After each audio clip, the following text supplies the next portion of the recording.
Professor Manoj Jha. शुक्रिया madam, शुक्रिया आपके वहाँ होने के लिए भी। बस मैं आपके माध्यम से ये कहना चाहूँगा कि इतिहास में, संसदीय लोकतंत्र के इतिहास में ऐसे क्षण आते हैं जब ये कहना मुश्किल हो जाता है, जो मीडिया के लोग पूछते हैं बाहर, आइज और नोज। ये मसला यस और नो का नहीं है माननीय सभापति जी, ये मसला हमारे देश की तारीख से जुड़ा हुआ है। ये मसला इस बात से जुड़ा हुआ है जो प्रधानमंत्री जी ने अभी बीते दिनों सेंट्रल हॉल में कहा था, कैनवस बड़ा होगा, आकृति बड़ी होगी। बड़ा कैनवस है लेकिन आकृति छोटी गढ़ी जा रही है और ये इतिहास स्मरण करेगा, ये मैं आपके माध्यम से कहना चाहता हूं। अब नारी शक्ति वंदन अधिनियम, मुझे तो समझ में नहीं आया कि ये लेजिस्लेशन है या किसी तरह का धार्मिक ग्रंथ की एक उसका शीर्षक है, क्योंकि बचपन से पढ़ता आया इस देश में। जब आपकी सरकार, बीजेपी की सरकार नहीं थी, जत्र नार्यस्तु पूज्यन्ते रमन्ते तत्र देवता, पता नहीं देवता रम करते हैं कि नहीं, लेकिन हमने इस श्लोक के बावजूद महिलाओं का मोलेस्टेशन देखा, घरेलू हिंसा देखी, सबसे ज्यादा रेप परिवार नाम की संस्था में देखा, जिसका आंकड़ा खुद सरकार देती है। तो मुझको लगता है ये जो विरोधाभासी चरित्र है हमारे देश का, इस विरोधाभासी चरित्र पर भी बात होनी चाहिए। आज काफी सारी महिलाएं हैं, पत्रकार भी इस दर्शक दीर्घा में, इनको भी ये कहना चाहता हूं कि हमारे कुछ सरोकार हैं। इस देश में ऐसा नहीं चल सकता कि एक तरफ ये श्लोक पढ़ा जाए और दूसरी तरफ हम उस जुबान को छोड़ दें जो संविधान से आती है। मैडम, संविधान राइट्स की बात करता है, अधिकार की। हमारी वोकैबुलरी को क्या होता जा रहा है? अधिकार दया की श्रेणी में नहीं आएगा, लेकिन पूरा का पूरा जो टेक्सचर देखता हूं वो दया की श्रेणी में बात होती है। अधिकारों की बात कभी दया से नहीं होगी। माननीय deputy chairman ma'am, chairperson ma'am, sorry, as per the delimitation commission 2008 हमारे पास जो सीट्स हैं 412 जनरल सीट्स, 84 एससीज, 47 एसटीज। अब हम क्या कर रहे हैं इस बिल के माध्यम से, 84 और 47 के अंदर 1/3 कर रहे हैं। क्या यह अन्याय नहीं है? एग्जिस्टिंग सीट्स में नहीं, जो 33% आ रहा है उसके अंदर, जिसका आंकड़ा अभी के हिसाब से 136 सीट बैठता है, उसमें एससी, एसटी और ओबीसी की व्यवस्था हो।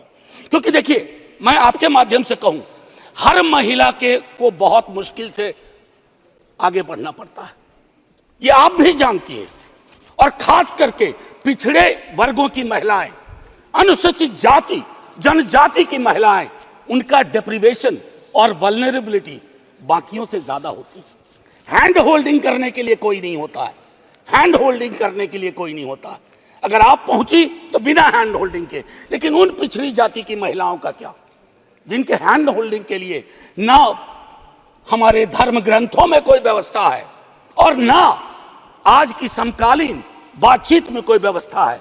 रेटोरिकली हम कुछ भी कह दें, मेरा सिर्फ आपके माध्यम से कहना होगा कि हमारी पार्टी, आज मैं स्मरण कर रहा हूं, हमारे राष्ट्रीय अध्यक्ष लालू प्रसाद यादव जी, भगवतिया देवी, कई लोग जानते होंगे, पत्थर तोड़ने वाली महिला थी, पत्थर तोड़ने वाली। हम ना सहबो गाली भैया, हम ना सहबो गाली। वहां से, गया से निकल करके वो संसद तक पहुंची। क्या उसके बाद भगवतिया देवी आ पाई, फूलन देवी आ पाई? वो इसलिए नहीं आ पाई कि हम आपको दोष नहीं देते हैं, हमारी व्यवस्थाएं संवेदन शून्य है। मैं तो आग्रह करूंगा तमाम साथियों को, आप किसी भी दल में हो, आज एक बार उससे बाहर निकल करके सोचिए। यह ऐतिहासिक क्षण सचमुच ऐतिहासिक होगा अगर हमने आज इतिहास को व्यापक कैनवस पर देखा, जो प्रधानमंत्री जी कहते हैं। और प्रधानमंत्री जी की कथनी और करनी में फासला नहीं होना चाहिए, और यह फासला इसलिए नहीं होना चाहिए कि बड़े दूर फासले पे लोग खड़े हैं, अत्यंत पिछड़ी जातियों के लोग। मैडम, आप, अगर आपके माध्यम से मेरी बात पहुंच रही हो, तो आज मैं आग्रह करूंगा तमाम साथियों से, चिंता न करिए दलीय व्हिप की। दलीय व्हिप समाज की व्यवस्था पे भारी होना चाहिए। इसलिए मैंने कहा समर्थन विरोध नहीं, आज भी मौका है इसको सेलेक्ट कमेटी में भेज करके एससी एसटी और ओबीसी को इनकॉर्पोरेट किया जाए। नहीं, आज हम नहीं करेंगे, हम ऐतिहासिक गुनहगार होंगे। मैं यकीन के साथ कहता हूं, बाहर लोग वॉच कर रहे हैं, कहेंगे कि तुमने क्या किया, ये व्यवस्था ऐसे नहीं बदली जाती है। तो मैं आपसे आग्रह करूंगा आपके माध्यम से कि अपने दायरों से अलग होकर के आप जब ओबीसी की बात करते हैं तो ये रेटोरिक से आगे बढ़ना चाहिए, हमारी चिंताओं में आना चाहिए। ये नहीं होगा कि बाबा साहब भीमराव अंबेडकर को माला भी पहनाए और उनकी बात को आत्मसात न करें। ये जो फर्क हमारे इसमें आ रहा है, इससे कई तरह के विरोधाभास का जन्म हो रहा है। मैडम चेयरपर्सन, मैं आपको कहूं कि कोटा विद इन कोटा की जब हम बात करते हैं तो उसमें एक टर्म आता है जो एक अमेरिकन सिविल राइट एक्टिविस्ट ने 89 में दिया, इंटरसेक्शनैलिटी। अब ये इंटरसेक्शनैलिटी को, चूंकि मैं हिंदी में बोल रहा हूं, आज मैंने सुबह उसका अनुवाद बहुत ढूंढा, उसके अनुवाद में एक अनुवाद आया प्रतिच्छेदन। इंटरसेक्शनैलिटी का मतलब होता है कि हम हर लेयर की एजेंसीज और उसके अंदर की क्या विधाएं हैं, उसके आधार पर अपना चरित्र, अफर्मेटिव एक्शन प्रोग्राम को यह देखना होगा। जो खास करके वंचित समाज की महिलाएं हैं, मैं उनके बारे में कहूं, आपको एक बार अपना नजरिया साफ करना होगा। अगर चश्मा लगाती है सरकार, धूप का चश्मा नहीं, अगर सचमुच का चश्मा लगाती है तो उसके पावर बदलिए, उसको साफ करिए और ये तय करिए कि आज जब हम यहां से उठें तो एक कमिटमेंट दें ओबीसी वर्ग को। और ये मैं बार बार दोहरा रहा हूं कि 33% के को एग्जिस्टिंग में मत इनकॉर्पोरेट कीजिए, इट शुड बी सेपरेट। नई व्यवस्था में नया 33% विदाउट टचिंग एससीज एंड एसटीज, ये करिएगा तो क्रांतिकारी कदम होगा। अक्सर हम लोग अपने प्रिविलेजेस को नहीं देखते हैं। मेरा सरनेम एक प्रिविलेज है, नीरज भाई का सरनेम एक प्रिविलेज है। हमारे सरनेम ने हमें प्रिविलेज दिए हैं। उन सरनेम्स को देखिए जिनके पास ये प्रिविलेज नहीं है। नहीं, ऐसे ही मैं बहुत अच्छा किया। मैं ये कहना चाह रहा हूं मैम चेयरपर्सन, मैं ये कहना चाह रहा हूं कि प्रिविलेज का जो व्याकरण है वो खत्म ही नहीं हो रहा है। मैंने पहले भी सदन में कहा था कि इस देश में शायद there is nothing in name but everything is there in the surname. उनके संघर्ष, उनका जीवन कठिन लगातार होता जाता है। और एक ऐतिहासिक तथ्य बताऊं, 31 में बेगम शहनवाज और सरोजनी नायडू ने संविधान बनने से बहुत पूर्व इक्वल रिप्रेजेंटेशन की बात की थी। हम काहे को अटके पड़े हैं 33 पर?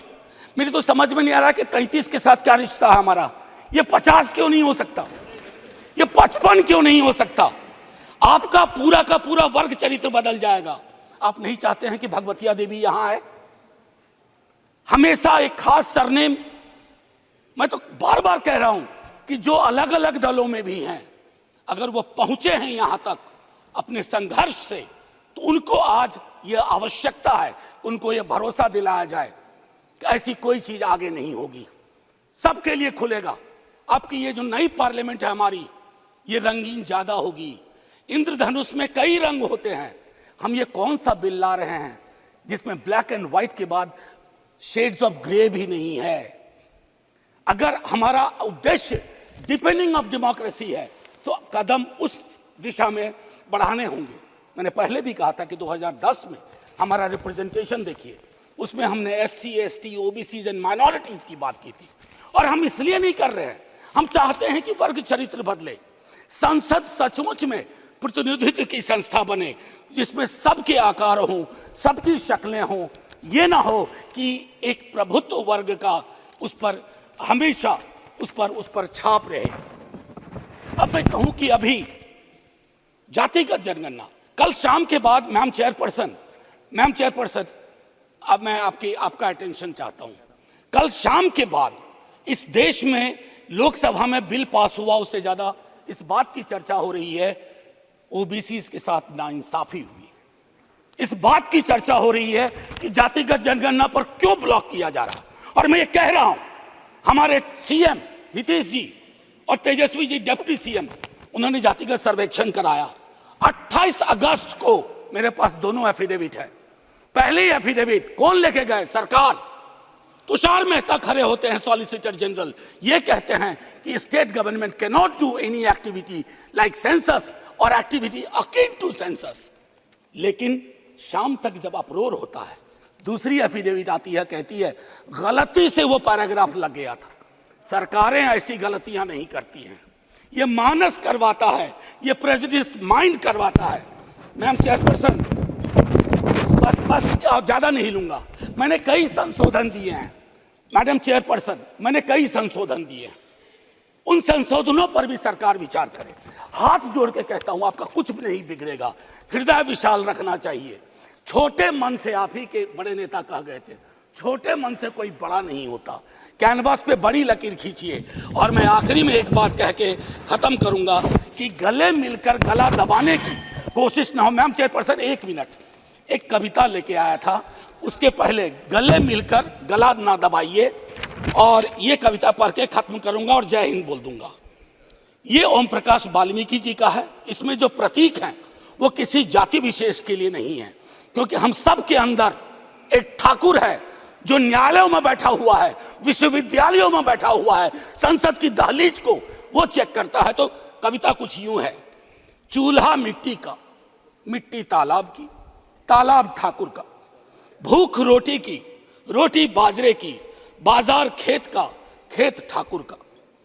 बैल ठाकुर का, हल ठाकुर का, हल की मूठ पर हथेली अपनी, फसल ठाकुर की। कुआं ठाकुर का, पानी ठाकुर का, खेत खलिहान ठाकुर के, गली मोहल्ले ठाकुर के, फिर अपना क्या, गांव, देश, शहर। और मैं फिर से क्लैरिफाई करता हूं, वो ठाकुर मैं भी हूं, वो ठाकुर संसद में है, वो ठाकुर विश्वविद्यालयों में है, वो ठाकुर विधायिका को कंट्रोल करता है। इस ठाकुर को मारो जो हमारे अंदर है। जय हिंद मैम, जय हिंद।